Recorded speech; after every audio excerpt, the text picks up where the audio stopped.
actually, number of Muslims and people from ethnic minorities started increasing in Northern Ireland. So we started having more attacks, and I have suffered myself and my family some of these problems. We didn't have an imam here, so I used to do the imam, job, or as a voluntary basis. But regarding the Islamic education, I think there is a lack of, and there is a need for more education in this regard. I find the situation in Belfast or Northern Ireland a bit depressing, about the people. There is kind of, let us say, maybe laziness about involvement within the community work and support to the community. Now we don't have a proper masjid, We still have to, the main masjid we have here is just a house. But unfortunately, till now, Muslims have not been able to establish a proper masjid or Islamic institutions, like a school, for example, for children. That was after September the 11th. Of course, Muslims in Northern Ireland, they have suffered maybe as all other Muslims around the world, especially in the West. We have suffered attacks in the Islamic Center itself. We had a few families in Northern Ireland. They were forced out of their homes, including myself and my own family. We were intimidated, and we had to leave our home and to move to another safer area. So maybe many people who don't, or who have never lived in Northern Ireland, they don't understand the situation here and the circumstances.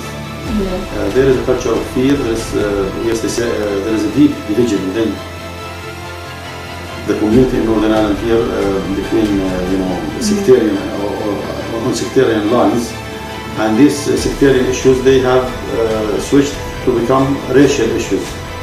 Situations I would have been shouted at, called names, and so on. And some parts are not very safe. You cannot go and just walk around freely as you do maybe any part in the world or any other part of the UK or Ireland. You just go walk around freely. You have to look where you are walking to, which road, from which street. There are certain areas which Muslims definitely feel there are no-go zones for them. For example, we have some sisters who took the hijab off. And some sisters who, they had to move from Northern Ireland completely, or some families. And this is why, actually, one of the reasons why the Muslim community in Northern Ireland, it's not growing that fast. I feel because of discrimination or racial abuse.